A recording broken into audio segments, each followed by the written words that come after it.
엄마 지갑 주인 찾아주자. 응? 응, 그래야지. 여자는 지갑 속 돈을 보고 잠깐 망설여 봅니다. 돈 한 푼 없어 아들에게 아무것도 주지 못해. 여자는 지갑을 보자 고민했습니다. 아주 조금만 아주 조금만. 아들에게 따뜻한 밥 한 끼를 먹이고자 고민을 했던 것입니다. 아들 말에 아픈 몸을 이끌고 경찰서로 향하는데요. 모자에게 무슨 일이 생기는 걸까요? 이야기 시작 전 구독, 좋아요 부탁드려요. 듣고 계신 곳을 댓글로 남겨주시면 행복이 가득하길 기도하겠습니다. 눈이 올 것처럼 하늘이 잔뜩 흐린 겨울밤이었다. 서울 달동네 골목은 밤 10시가 넘으면 사람이 거의 없었다. 가로등 불빛만이 눈 녹은 아스팔트를 노랗게 비추고 있었다. 서연은 비탈길 아래에서 잠시 숨을 골랐다. 오른쪽 다리에 힘이 빠져 몸이 살짝 기울었다. 익숙한 일이었다. 오래 서 있거나 무리하면 꼭 이렇게 됐다. 서연은 난간을 짚고 자세를 바로잡았다. 누가 보면 넘어질까봐 조심하는 모습처럼 보였겠지만 그녀에게는 하루에도 몇 번씩 반복되는 동작이었다. 엄마. 민준이 조그만 목소리로 불렀다. 서연은 바로 고개를 돌렸다. 괜찮아. 잠깐만. 서연은 아무 일 없다는 듯 웃어 보였다. 민준은 엄마의 표정을 유심히 보다가 더 묻지 않았다. 대신 엄마의 손을 더 꼭 잡았다. 장갑도 없이 나온 아이 손은 차가웠다. 서연은 아이 손을 감싸쥐었다. 오늘은 손이 유난히 시렸다. 설거지 알바가 길어졌다. 고무 장갑 안으로 물이 들어간 줄도 모르고 일했다. 손등이 따끔거렸지만 멈출 수 없었다. 그만큼 돈이 급했다. 서연은 주머니 속을 더듬었다. 약 봉투가 구겨진 채 들어 있었다. 오늘은 약을 한 번 덜 먹어도 괜찮겠지. 그런 생각을 하며 다시 주머니를 닫았다. 대신 민준의 목도리를 고쳐 매줬다. 추워. 민준이 고개를 저었다. 안 추워.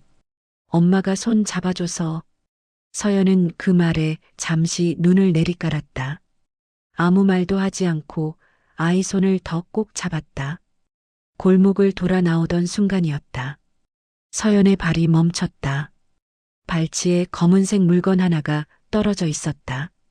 눈에 살짝 젖은 가죽 지갑이었다. 가로등 불빛을 받아 은은하게 빛났다. 누군가 급하게 떨어뜨린 것처럼 보였다. 서연은 잠시 그대로 서 있었다. 민준이 먼저 지갑을 발견했다. 엄마, 저거 뭐야? 서연은 대답하지 않았다. 대신 천천히 허리를 굽혔다. 몸을 숙이는 동작이 쉽지 않았다. 잠깐 휘청였지만 이를 악물고 지갑을 집어들었다. 묵직했다. 서연은 지갑을 손에 쥔 채 한동안 가만히 서 있었다.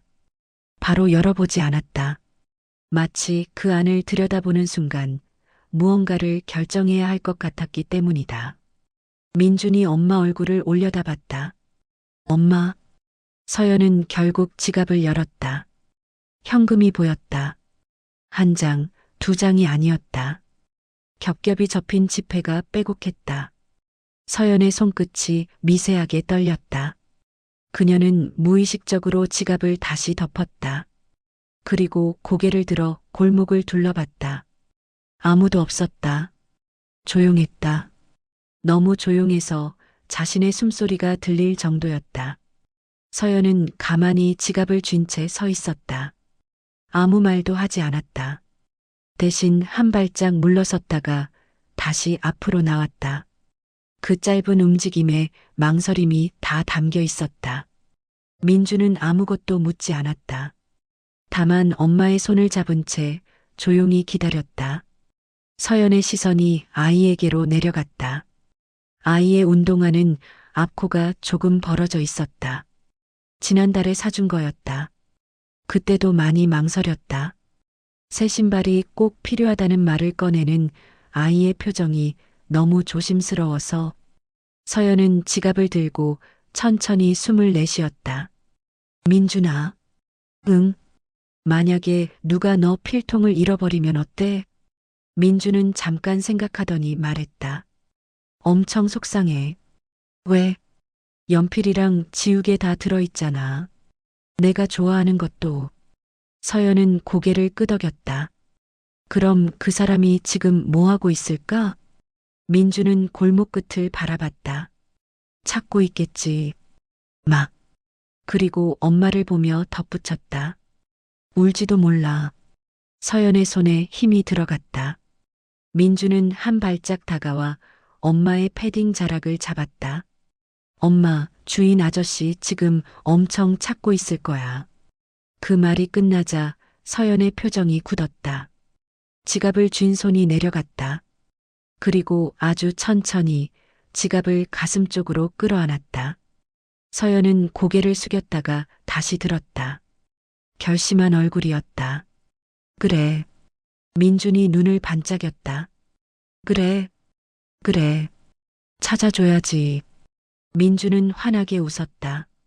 우리 착한 이라는 거지? 서연은 아이의 머리를 쓰다듬었다. 응. 엄청. 서연은 방향을 틀었다. 집 쪽이 아니라 반대편이었다. 민주는 아무 말 없이 따라왔다. 두 사람의 발자국 소리가 조용한 골목에 규칙적으로 울렸다.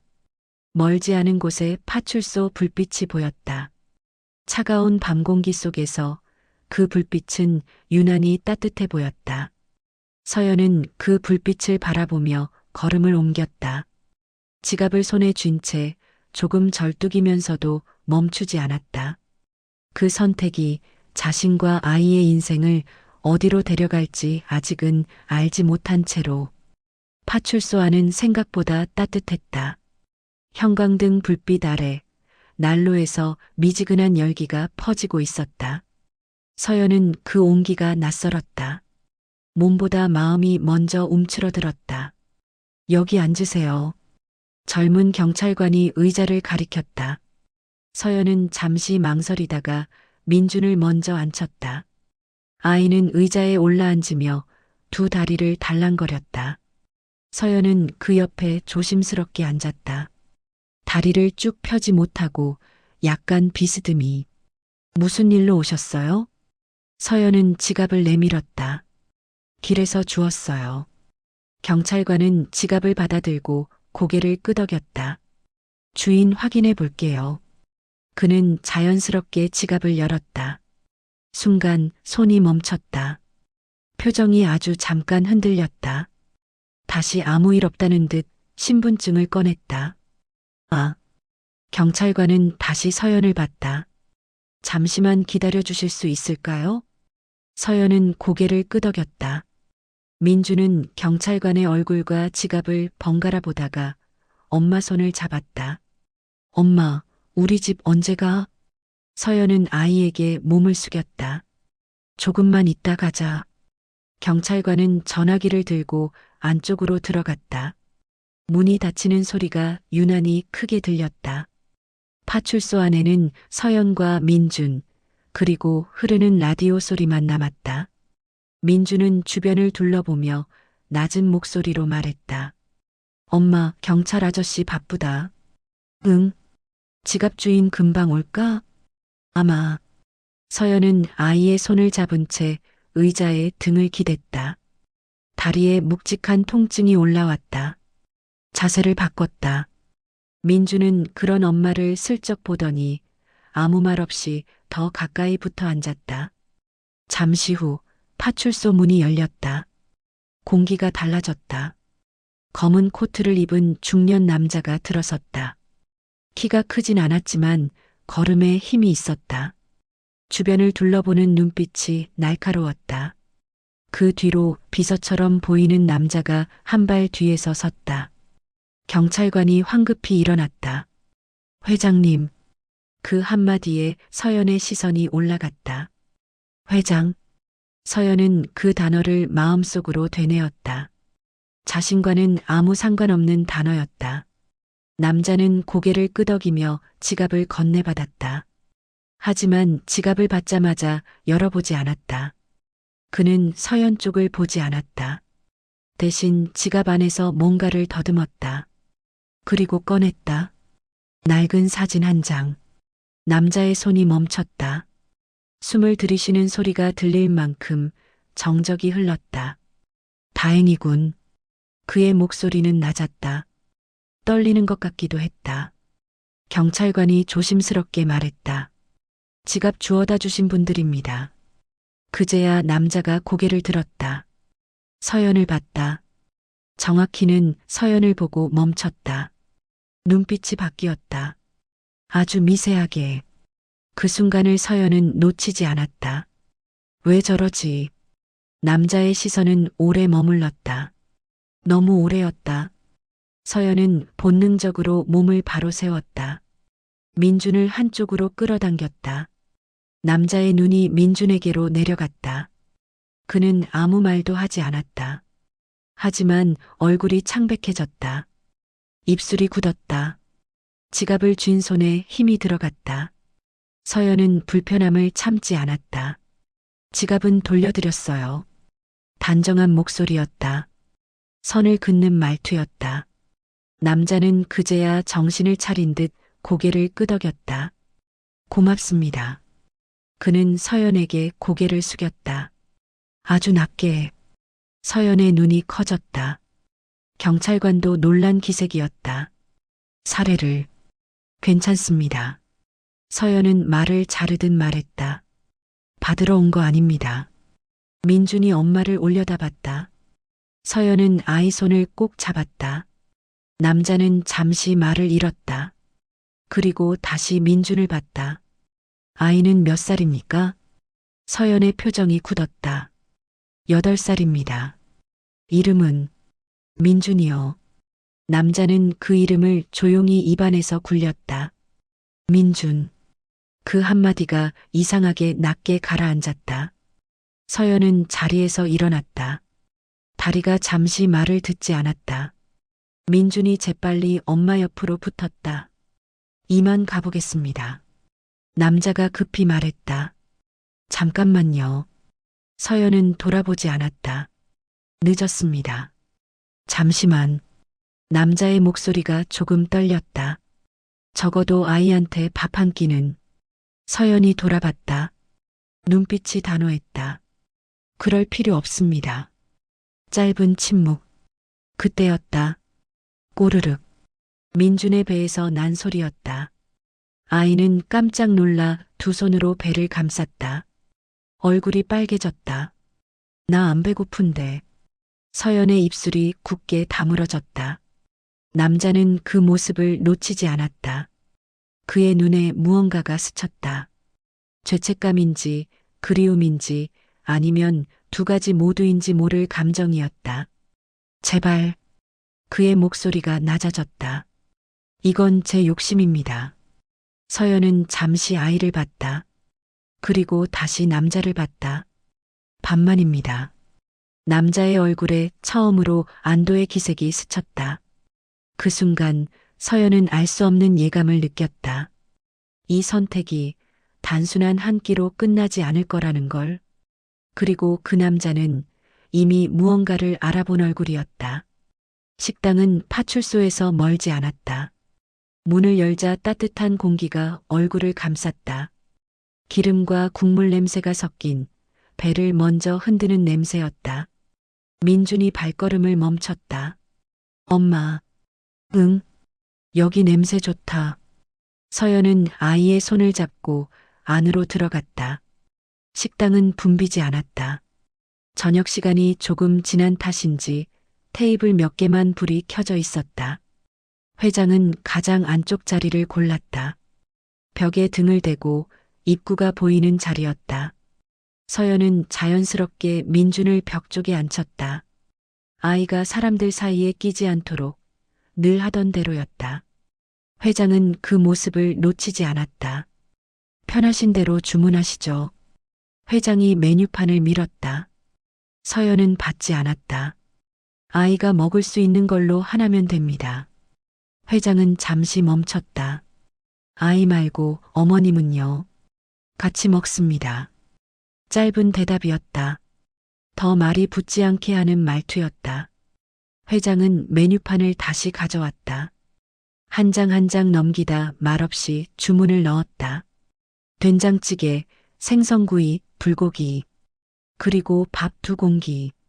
민준의 눈이 커졌다. 엄마, 저거다? 서연은 아이에게 고개를 끄덕였다. 남기면 안 돼. 응. 민준은 테이블 위를 구경하듯 둘러봤다. 수저가 반짝였고 물컵에는 김이 살짝 맺혀 있었다. 아이는 물을 한 모금 마시고는 회장을 힐끗 봤다. 할아버지. 서연의 손이 미세하게 멈췄다. 회장은 놀라지 않았다. 오히려 아주 잠깐 입꼬리가 떨렸다. 왜? 아저씨 말고 할아버지 같아서. 민주는 아무렇지 않게 말했다. 서연은 아이를 바라봤다. 나무랄 수 없었다. 아이에게는 호칭이 늘 그랬다. 아저씨와 할아버지의 경계는 단순했다. 회장은 웃지 않았다. 대신 고개를 끄덕였다. 그래. 그렇게 불러도 된다. 서연은 시선을 내렸다. 분위기가 미묘하게 흐트러졌다. 서연은 그 흐름을 원치 않았다. 아이는 말을 좀 쉽게 붙입니다. 아이들은 그렇죠. 회장의 시선은 민준에게 머물렀다. 아이는 수저를 만지작거리다가 젓가락을 집었다. 검지보다 중지가 먼저 움직였다. 서툴지만 자기 방식이었다. 회장의 손이 멈췄다. 젓가락을 쥔 손이 허공에서 굳었다. 서연은 그 반응을 느꼈다. 불편하십니까? 아니요. 회장은 급히 젓가락을 내려놓았다. 아닙니다. 서연은 더 묻지 않았다. 대신 아이에게 말했다. 민준아, 천천히 먹어. 응. 음식이 나왔다. 김이 모락모락 올랐다. 민주는 눈을 반짝이며 밥을 퍼올렸다. 서연은 아이 접시에 먼저 반찬을 놓아주었다. 고기는 작게 잘라주었다. 회장은 그 손놀림을 지켜봤다. 너무 익숙한 움직임이었다. 보호하는 손, 먼저 주는 손, 자신은 나중이거나 아예 없는 손. 민주는 불고기를 한 입 먹고 말했다. 엄마, 이거 맛있다. 그래. 엄마도 먹어. 민주는 자기 접시에 고기를 집어 서연의 밥 위에 올렸다. 난 괜찮아. 아니야. 엄마도 먹어야지. 아이의 말투는 단호했다. 서연은 더 거절하지 않았다. 고개를 끄덕이고 한 입을 먹었다. 회장의 가슴이 조여왔다. 아이는 고기를 좋아하네요. 아이들이 다 그렇죠. 서연은 담담하게 말했다. 그런데 꼭 남겨둡니다. 왜요? 나중에 먹으려고. 서연은 아이를 보며 말했다. 지금 다 먹으면 다음이 없다고 생각하니까요. 회장은 그 말을 듣고 시선을 내렸다. 접시 위에 불고기가 흐릿해졌다.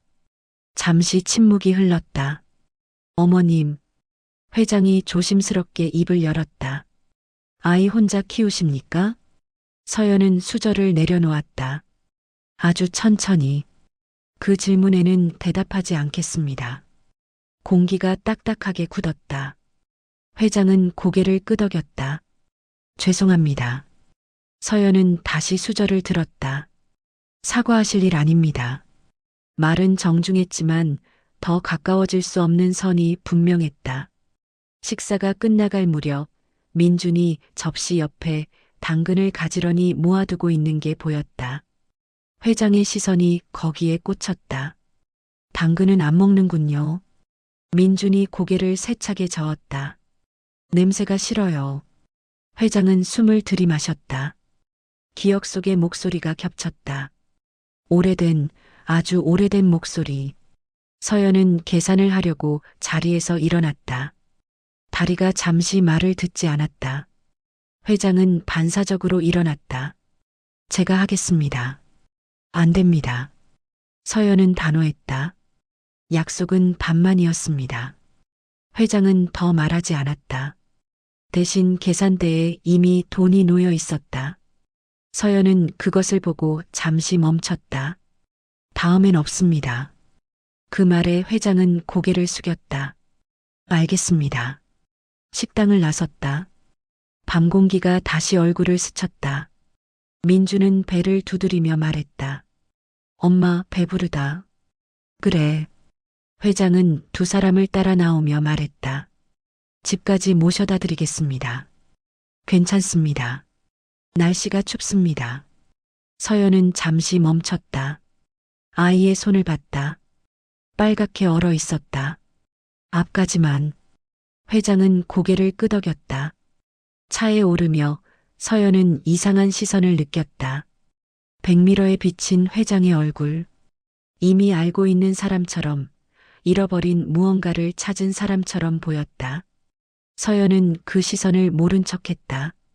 하지만 그날 밤 회장은 확신했다. 이 만남은 우연이 아니라는 것을, 그리고 이 아이가 자신의 시간을 다시 움직이게 할 존재라는 것을, 그 확신이 곧 폭풍을 부를 줄도 모른 채로 그날 밤 김영수는 잠들지 못했다. 집무실 불은 새벽까지 꺼지지 않았다. 책상 위에는 지갑에서 꺼낸 낡은 사진이 놓여 있었다. 아이가 웃고 있는 사진. 빨간 색연필로 그린 카네이션을 들고 있던 아이. 영수는 사진을 손끝으로 문질렀다. 모서리가 달아 있었다. 수없이 꺼내봤다는 뜻이었다. 우연이다. 영수는 낮게 말했다. 누군가 들을까봐가 아니라 스스로를 설득하기 위해서였다. 그런데도 머릿속에는 계속 장면이 겹쳐졌다. 젓가락질, 당근을 골라내는 손, 고기를 남겨두는 습관, 그리고 아이를 감싸는 여자의 자세. 세상에 닮은 애들 많다. 그 말이 점점 힘을 잃고 있었다. 영수는 인터폰을 눌렀다. 비서실장. 잠시 뒤 중년의 남자가 들어왔다. 이 여자입니다. 영수는 사진 한 장을 밀어놓았다. 서연의 얼굴이 찍힌 오래된 사진이었다. 대학 캠퍼스에서 찍힌 듯한 사진. 웃고 있었다. 지금과는 다른 웃음이었다. 가능한 한 조용히 조사하세요. 비서실장은 사진을 보고 잠시 멈칫했다. 회장님 혹시... 조용히. 영수는 말을 끊었다. 과거 관계, 학교 연락 기록. 다. 비서실장은 고개를 끄덕였다. 아이는? 아이는 건드리지 마세요. 영수의 목소리가 낮아졌다. 아이부터 다치게 하는 건 절대 용납 못합니다. 비서실장은 더 묻지 않았다.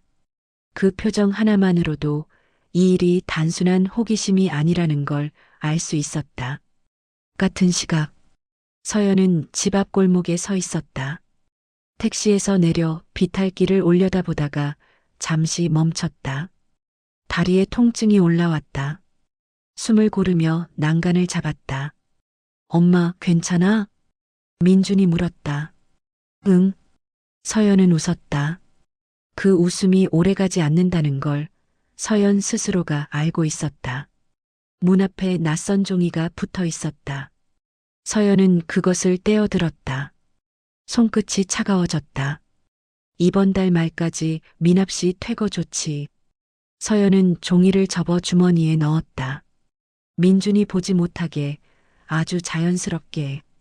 집에 들어가자. 엄마, 오늘 그 할아버지 이상했지? 서연은 잠시 멈췄다. 왜? 계속 나봤잖아. 서연은 아이를 바라봤다. 사람은 가끔 자기 생각 때문에 남을 그렇게 보기도 해. 민주는 이해한 듯 고개를 끄덕였다. 그래도 나쁜 사람은 아닌 것 같았어. 서연은 대답하지 않았다. 집안은 여전히 차가웠다. 보일러는 약하게만 돌아가고 있었다.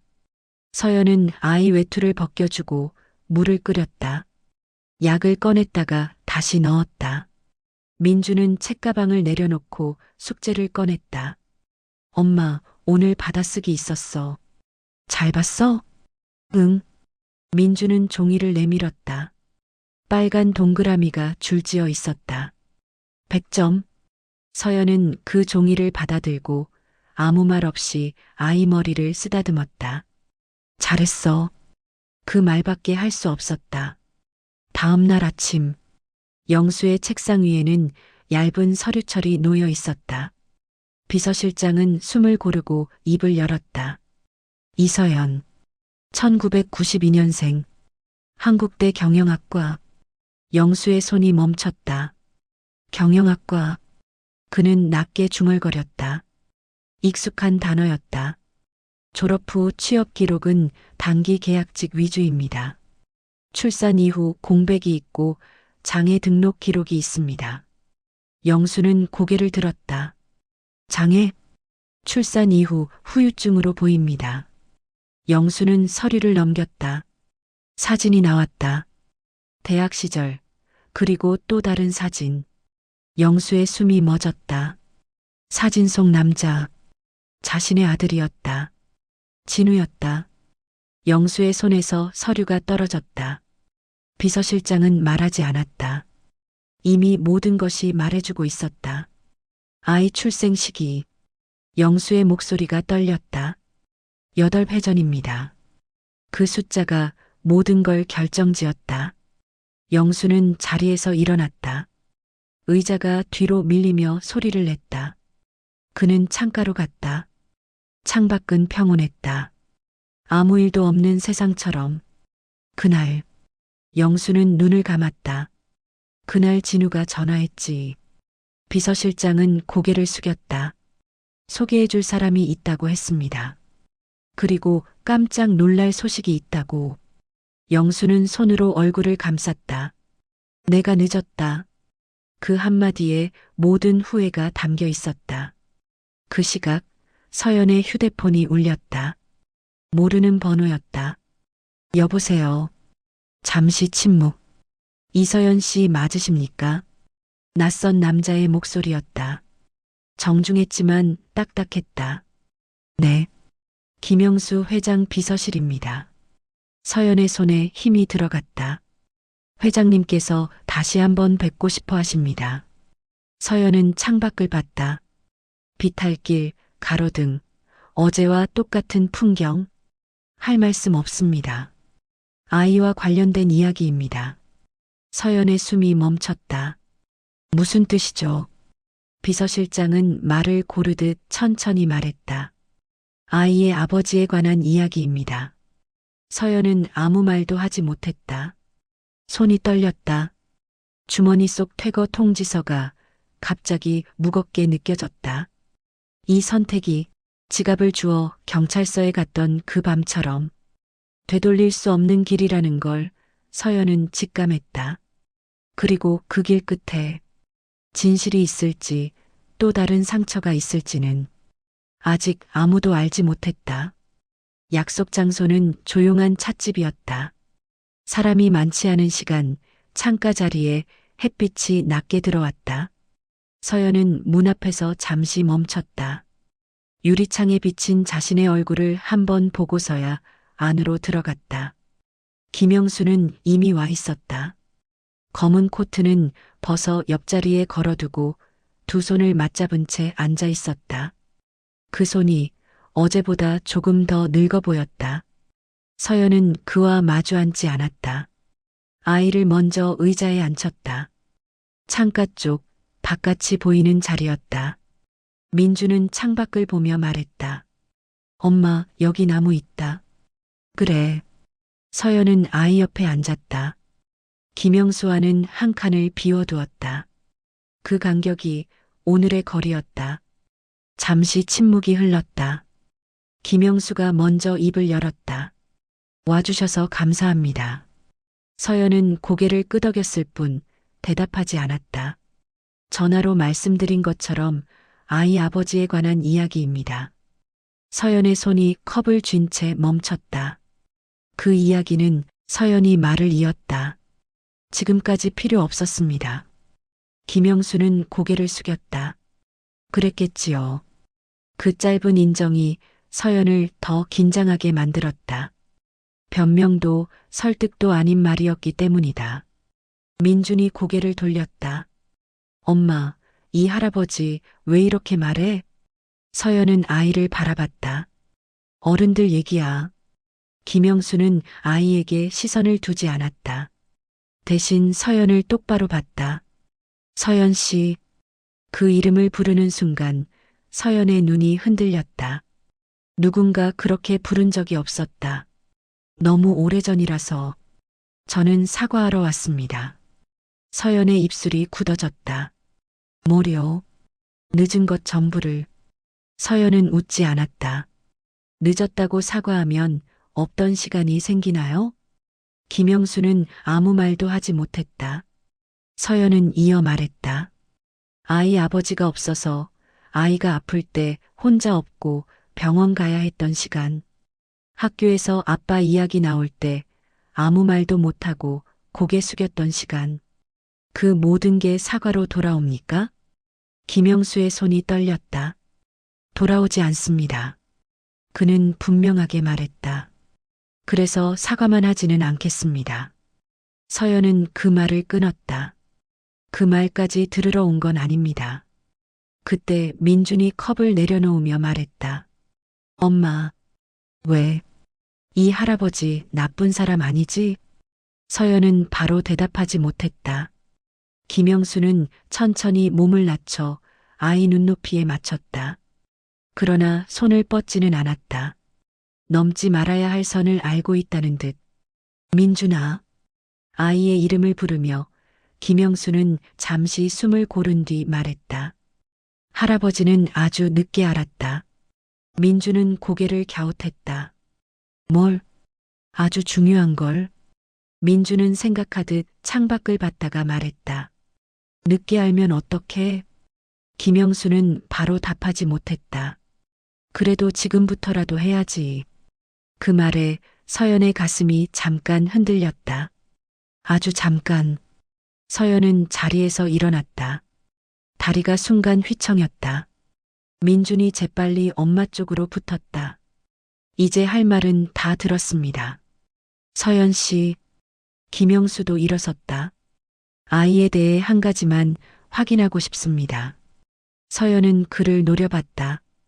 확인이라뇨? 법적인 절차를 말씀드리는 겁니다. 서연의 눈빛이 차가워졌다. 의심하시는 거군요. 아닙니다. 김영수는 단호했다. 확신하기 위해서입니다. 아이를 위해서. 그 말이 서연을 멈춰 세웠다. 아이를 위해서라면 서연은 낮게 말했다. 지금까지 아무것도 안 하셔도 됐습니다. 김영수는 고개를 저었다. 그건 제 잘못입니다. 서연은 잠시 눈을 감았다. 퇴거 통지서, 아이 약가, 다음 달을 모르는 생활이 스쳐 지나갔다. 유전자 검사. 그 말이 서연의 입에서 나왔다. 김영수의 눈이 커졌다. 아시죠? 서연은 똑바로 말했다. 확실하게. 법적으로. 숨길 것 없습니다. 김영수는 그제야 숨을 내쉬었다. 감사합니다. 서연은 고개를 돌렸다. 감사하실 일 아닙니다. 이건 아이를 위한 겁니다. 민준이 두 사람을 번갈아 보며 물었다. 엄마, 나 피 뽑아? 서연은 아이를 안아 올렸다. 조금만. 안 아파? 조금 아파도 괜찮아. 민준은 잠시 생각하더니 고개를 끄덕였다. 그럼 해도 돼. 김영수는 그 모습을 보며 가슴이 조여왔다. 이 아이가 이렇게 쉽게 결정을 내릴 수밖에 없는 삶을 살아왔다는 사실이. 서연은 가방을 들었다. 결과 나오기 전까지는. 김영수는 기다렸다는 듯 말했다. 아무것도 요구하지 않겠습니다. 서연은 잠시 멈췄다가 말했다. 연락도 하지 마세요. 알겠습니다. 서연은 아이 손을 잡고 돌아섰다. 문을 나서기 직전 김영수가 말했다. 서연 씨. 서연은 돌아보지 않았다. 아이에게 아버지가 어떤 사람이었는지는 언젠가 꼭 말씀드리겠습니다. 서연은 한 박자 늦게 대답했다. 그건 제가 결정할 일입니다. 문이 닫혔다. 김영수는 한동안 그 자리에 서 있었다. 컵의 김은 이미 사라졌고 햇빛도 기울어 있었다. 이제 남은 건 하나였다. 확신이 진실이 되는 순간, 그리고 그 진실이 누군가의 삶을 완전히 바꿔버릴 순간이었다. 병원 복도는 이상하리만큼 조용했다. 형광등 불빛이 바닥에 길게 늘어져 있었다. 서연은 의자 끝에 앉아 두 손을 무릎 위에 얹은 채 움직이지 않았다. 민주는 그녀 옆에서 다리를 흔들며 벽에 붙은 그림을 보고 있었다. 엄마, 응? 피 뽑는 거 끝났지? 응, 잘했어. 민주는 고개를 끄덕였다. 울지도 떼쓰지도 않았다. 그게 서연의 마음을 더 아프게 했다. 아이는 이미 어른처럼 참고 있었다. 간호사가 이름을 불렀다. 이서연 보호자분. 서연은 자리에서 일어났다. 민준의 손을 꼭 잡았다. 결과는 일주일 뒤에 나옵니다. 간호사의 말은 담담했다. 너무 담담해서 오히려 잔인하게 느껴졌다. 병원을 나서자 차가운 공기가 얼굴을 스쳤다. 서연은 한동안 아무 말도 하지 않았다. 민준도 묻지 않았다. 둘은 버스를 타고 다시 익숙한 달동네로 향했다. 옥탑방 문을 열자 늘 그랬듯 차가운 공기가 밀려 나왔다. 서연은 아이를 먼저 들여보내고 불을 켰다. 작은 전구 하나가 방 전체를 겨우 밝히고 있었다. 숙제부터 할까? 응. 민주는 책가방을 내려놓고 책상 앞에 앉았다. 연필을 꺼내들며 말했다. 엄마, 나 오늘 잘했지? 서연은 아이의 등을 쓰다듬었다. 제일 잘했어.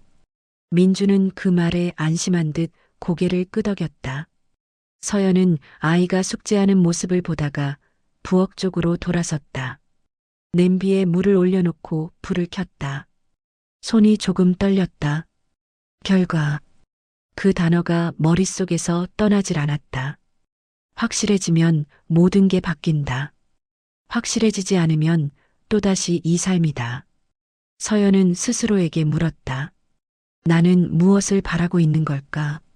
그날 밤 민준이 잠든 뒤에도 서연은 쉽게 눕지 못했다. 아이의 이마에 손을 얹었다. 열은 없었다. 숨결은 고르고 따뜻했다. 미안해. 서연은 거의 소리 없이 말했다.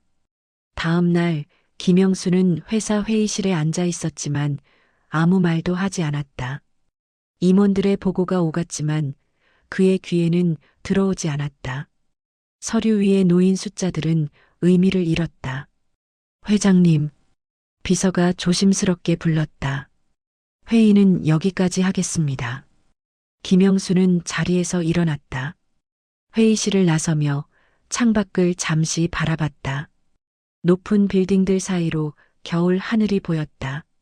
맑고 차가웠다. 집으로 돌아온 그는 서재 문을 닫았다. 책상 서랍을 열어 오래된 사진 한 장을 꺼냈다. 젊은 시절의 아들. 웃고 있었다. 내가 남기고 간 게 이렇게 크다. 김영수는 사진을 내려다보며 중얼거렸다. 확신은 있었지만 두려움도 있었다. 만약 아니라면, 만약 모든 게 자신의 착각이라면, 그때는 또 무엇을 잃게 되는 걸까? 며칠은 그렇게 흘러갔다. 서연은 일을 나가고 민주는 학교에 다녔다. 김영수는 연락하지 않았다. 약속을 지켰다. 결과를 기다리는 시간은 이상했다. 아무 일도 일어나지 않는데 모든 게 흔들리는 느낌이었다. 검사 결과가 나오는 날 아침, 서연은 평소보다 일찍 눈을 떴다. 민주는 아직 자고 있었다. 서연은 조심스럽게 아이를 내려다봤다. 엄마, 오늘도 일 가? 민준이 잠결에 물었다. 응, 다녀올게. 서연은 아이의 머리를 쓰다듬고 문을 나섰다. 그 순간 휴대전화가 울렸다. 낯선 번호였다. 서연은 한참을 망설이다가 전화를 받았다. 이서연 씨, 병원이었다. 검사 결과가 나왔습니다. 서연은 숨을 들이켰다. 심장이 귀 옆에서 뛰는 것처럼 느껴졌다. 오늘 방문 가능하실까요? 네. 짧은 대답이 전부였다. 전화를 끄는 서연은 잠시 서 있었다. 계단 아래로 내려가지도 다시 올라가지도 못한 채 그 시간 김영수의 휴대전화도 울렸다. 같은 병원, 같은 연락이었다. 김영수는 창밖을 한 번 더 바라본 뒤 말했다. 지금 갑니다. 두 사람은 같은 방향으로 움직이고 있었다. 아직 만나지 않았고, 아직 아무 말도 하지 않았지만 그 사이에는 이미 돌이킬 수 없는 시간이 흐르고 있었다. 확신이든 파국이든 오늘은 반드시 무언가가 끝나는 날이었다. 병원 진료실 문이 닫히는 소리가 유난히 크게 들렸다. 서연은 의자에 앉아 있었고 민주는 그 옆에서 다리를 꼬았다 풀었다를 반복하고 있었다.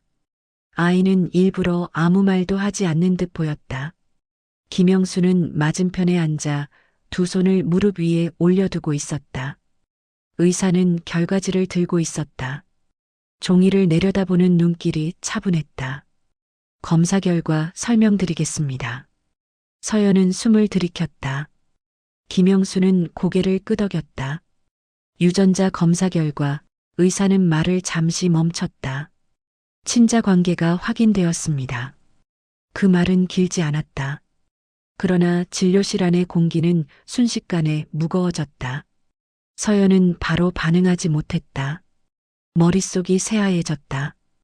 기쁘다거나 안도한다거나 분노한다거나 어떤 감정도 바로 따라오지 않았다. 그저 몸 안에서 무언가가 뚝 끊어지는 느낌만 있었다. 김영수는 의자를 움켜쥔 채 고개를 숙였다. 숨을 길게 내쉬었다. 떨리는 숨이었다. 확률은 99.99%입니다. 의사의 목소리는 여전히 담담했다. 민준이 고개를 들었다. 그럼 할아버지 말이 맞았던 거예요? 의사는 아이를 보고 부드럽게 웃었다. 응, 맞았어. 민주는 잠시 생각하더니 별일 아니라는 듯 고개를 끄덕였다. 아, 그 한마디였다.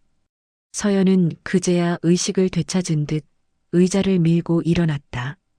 이상 없다는 거죠? 의사는 고개를 끄덕였다. 네, 절차상 문제 없습니다. 서연은 더 묻지 않았다. 감사 인사도 없이 민준의 손을 잡았다. 나가자. 김영수도 자리에서 일어났다. 진료실 문을 나서며 의사에게 고개를 깊게 숙였다. 말없이 복도는 여전히 조용했다. 서연은 빠르게 걸었다. 민준이 뒤처지지 않게 손을 더 꽉 잡았다. 엘리베이터 앞에서 멈췄다. 버튼을 눌렀다. 불이 들어왔다. 김영수가 뒤에서 말했다. 서연 씨. 서연은 돌아보지 않았다. 결과 나왔으니 그녀의 목소리는 낮고 단단했다. 이제 할 말 다 하신 거죠? 김영수는 잠시 말을 고르듯 침묵했다. 아닙니다. 엘리베이터 문이 열렸다. 세 사람은 아무 말 없이 안으로 들어갔다. 내려가는 동안 민준이 갑자기 물었다. 엄마, 왜? 그럼 아빠는 진짜로 있었던 거야? 엘리베이터 안이 조용해졌다. 서연은 아이를 내려다봤다. 있었어. 어디 갔어?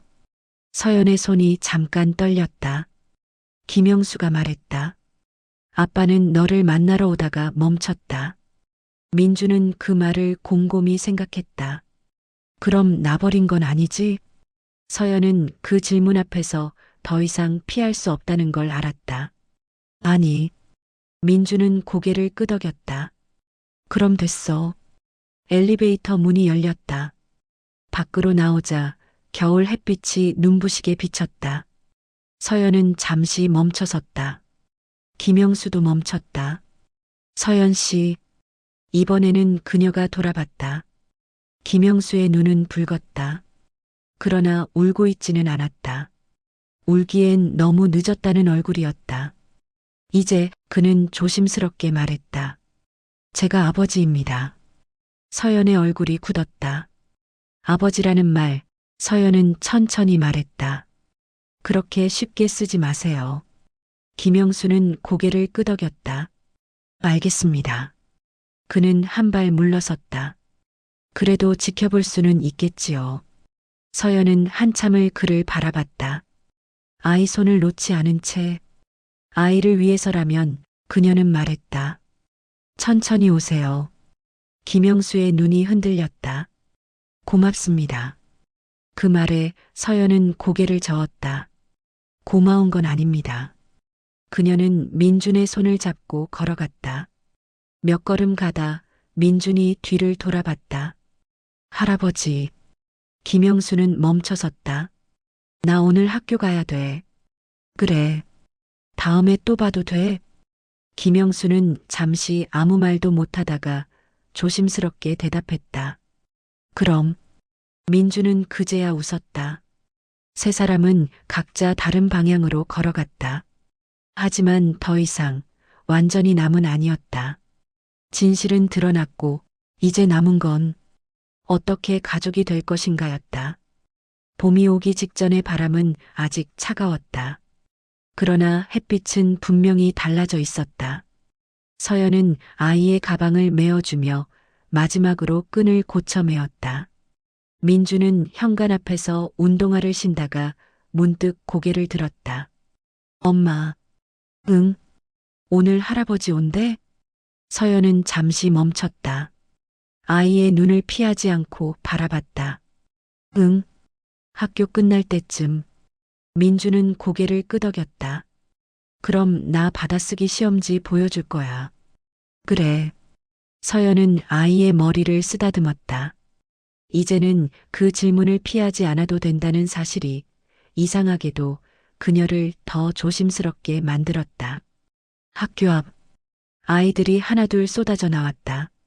김영수는 조금 떨어진 곳에 서 있었다. 회색 코트, 두 손은 주머니에 넣지 않고 앞으로 모아 쥔 채 다가오지도 물러서지도 않는 거리였다. 민준이 먼저 그를 발견했다. 할아버지. 아이의 목소리는 가볍고 맑았다. 김영수는 놀란 듯 고개를 들었다. 그리고 조심스럽게 웃었다. 시험은 잘 봤니? 응. 또 100점. 그래. 김영수는 아이보다 더 긴장한 얼굴이었다. 서연은 그 모습을 보며 처음으로 이 노인이 회장이 아니라는 걸 실감했다. 여기. 민주는 가방에서 종이를 꺼내 김영수에게 내밀었다. 이거. 김영수는 두 손으로 종이를 받았다. 종이를 펼치는 손이 조금 떨렸다.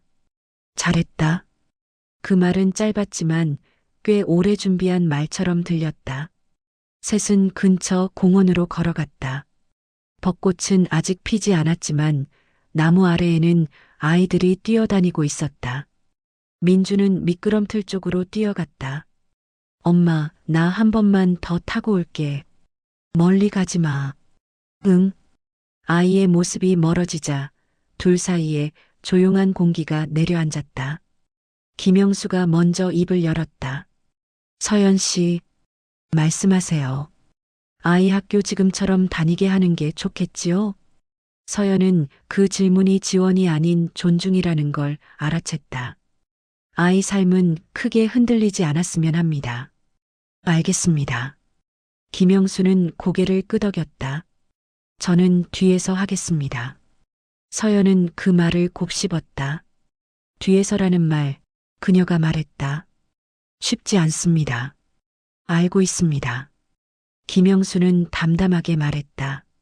그래서 연습하겠습니다. 서연은 그제야 그를 다시 봤다. 처음으로 평가가 아닌 관찰로. 아이한테 서연이 말했다. 아버지라는 말 당장 쓰지 마세요. 김영수는 고개를 숙였다. 그럴 자격이 아직 없다는 거 알고 있습니다. 서연은 한 박자 쉬고 말했다.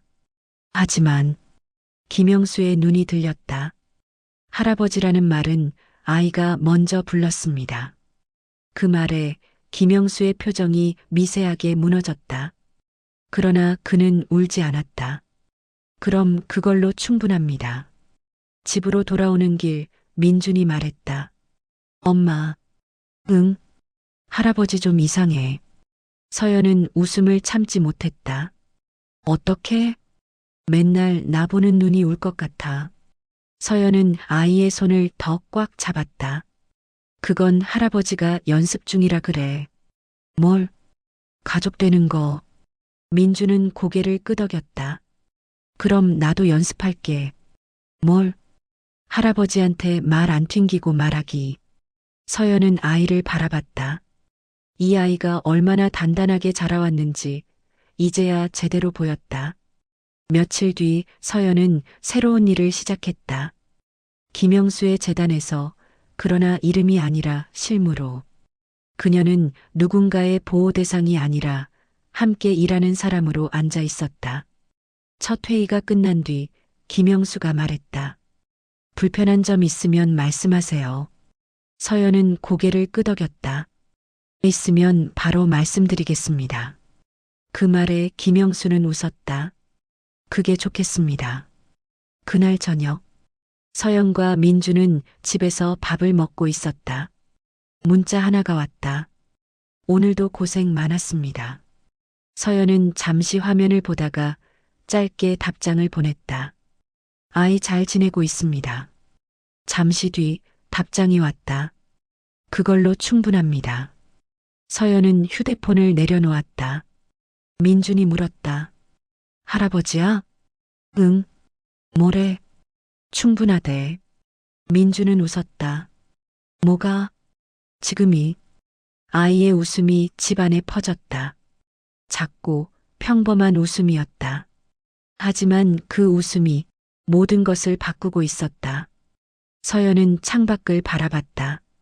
바람에 흔들리는 나뭇가지 사이로 작은 꽃봉오리가 보였다. 늦었지만 그래도 시작할 수 있는 시간. 그게 지금이었다.